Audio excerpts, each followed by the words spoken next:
ಎಲ್ರಿಗೂ ನಮಸ್ಕಾರ. PRK ಯೂನಿವರ್ಸ್ಗೆ ಆತ್ಮೀಯವಾದ ಸ್ವಾಗತ. ನಾನು ಮನಸ್ಸು. ಇವತ್ತು ಎಲ್ಲೆಲ್ಲೋ ಹರಿದಾಡ್ತಿರೋ ಸುದ್ದಿ, ಒಂದು ಸಂಸ್ಥೆಯ ಮುಖ್ಯಸ್ಥರು ರಿಗ್ರೆಟ್ ಮಾಡ್ತಾರೆ ದ್ಯಾಟ್ ನಮ್ಮ ಎಂಪ್ಲಾಯೀಸ್ ಹತ್ರ ನಾನು ಸಂಡೇ ವರ್ಕ್ ಮಾಡಿಸ್ತಿಲ್ಲ ಅಂತ. ಆ್ಯಂಡ್ ಅವರು ಹೇಳ್ತಾರೆ ವಾರಕ್ಕೆ 90 ಗಂಟೆಗಳ ಕಾಲ ಕೆಲಸ ಮಾಡಬೇಕು ಅಂತ. ಇಷ್ಟಕ್ಕೆ ಸುಮ್ಮನಾಗದೆ ಮನೇಲಿ ಕೂತು ಹೆಂಡತಿ ಮುಖನ ಎಷ್ಟು ಅಂತ ನೋಡ್ತೀರಾ, ಅಥವಾ ಹೆಂಡತಿ ಎಷ್ಟೊತ್ತು ನಿಮ್ಮ ಮುಖ ನೋಡ್ತಾರೆ ಅಂತ. ಇಲ್ಲಿ ನಾವು ಯಾವುದರ ಬಗ್ಗೆ ಗಮನ ಹರಿಸಬೇಕು? ಆ ಸಂಸ್ಥೆಯ ಯಜಮಾನರು ಅಷ್ಟು ವರ್ಕೋಹಾಲಿಕ್ ಅಂತನ ಇರಬಹುದು. ಅವರ ಈ ಮಾತುಗಳನ್ನು ಹೇಳಿದ ಉದ್ದೇಶ ಎಂಪ್ಲಾಯೀಸ್ನ ಮೋಟಿವೇಟ್ ಮಾಡೋದಿರಬಹುದಾ? ಆದರೆ ನಾನು ಪದೇ ಪದೇ ಹೇಳೋ ಹಾಗೆ, ನಮ್ಮ ಮಾತುಗಳಲ್ಲಿ ನಮ್ಮ ಪದ ಬಳಕೆ ಇತರರಿಗೆ ಬೇರೆ ಅರ್ಥನೇ ಹುಟ್ಟಿಸುತ್ತೆ.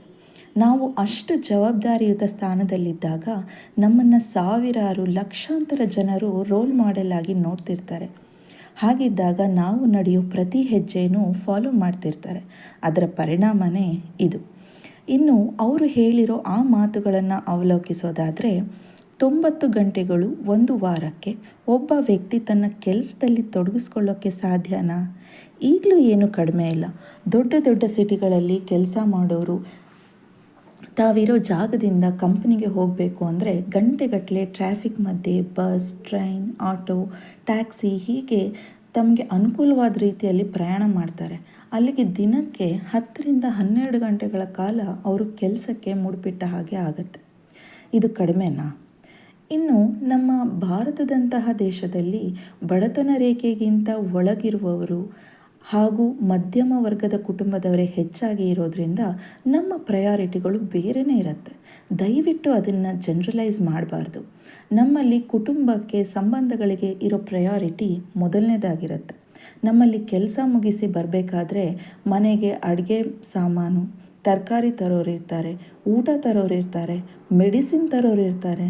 ನಾವು ಕೆಲಸ ಮಾಡ್ತಿರೋದೇ ನಮ್ಮ ಫ್ಯಾಮಿಲಿನ ಖುಷಿಯಾಗಿಡೋಕ್ಕೆ. ಅದೇ ನಮ್ಮ ಮೊದಲನೇ ಪ್ರಯಾರಿಟಿ. ಇವತ್ತು ಗಂಡ ಅಥವಾ ಹೆಂಡತಿ ಕೆಲಸದಿಂದ ತಡವಾಗಿ ಬಂದರೆ, ಮಗ ಅಥವಾ ಮಗಳು ತಡವಾಗಿ ಬಂದರೆ, ಅವರಿಗೋಸ್ಕರ ಊಟ ಮಾಡದೆ ಉಪವಾಸದಿಂದ ಬಾಗಿಲ ಕಡೆನೇ ನೋಡ್ತಾ ಕೂತಿರೋ ಕುಟುಂಬಸ್ಥರಿರ್ತಾರೆ. ನಮ್ಮ ಪ್ರಯಾರಿಟಿ ಫ್ಯಾಮಿಲಿನೇ ಅಲ್ವಾ? ನಮಗೆ ಗಂಡ ಅಥವಾ ಹೆಂಡತಿ ಮುಖ ನೋಡ್ತಾ ಇರೋದ್ರಲ್ಲಿ ಯಾವ ಬೇಜಾರು ಇರೋಲ್ಲ. ಇನ್ಫ್ಯಾಕ್ಟ್ ಬೇಜಾರನ್ನು ಮರೆಸೋ ಭಾವನೆ ಇರುತ್ತೆ.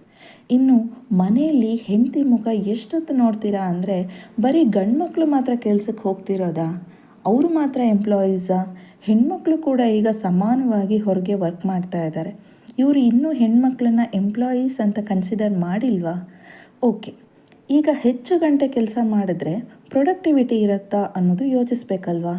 ಸ್ಟ್ರೆಸ್ಫುಲ್ಲಾಗಿ, ಪ್ರೆಷರೈಸ್ಡ್ ಆಗಿ ವರ್ಕ್ ಮಾಡಿದ್ರೆ ನಾವು ಯಾವ ರೀತಿ ರಿಸಲ್ಟ್ನ ಎಕ್ಸ್ಪೆಕ್ಟ್ ಮಾಡ್ಬೋದು? ನೀವೇ ಹೇಳಿ. ಮನಸ್ಸು ಖುಷಿಯಾಗಿದ್ದಷ್ಟು ನಮ್ಮ ಕೆಲಸಗಳು ಒಳ್ಳೆ ರಿಸಲ್ಟ್ನ ಕೊಡುತ್ತೆ. ನೀವೇನು ಹೇಳ್ತೀರಾ? ನಿಮ್ಮ ಅಭಿಪ್ರಾಯನ ಕಮೆಂಟ್ ಮೂಲಕ ತಿಳಿಸಿ.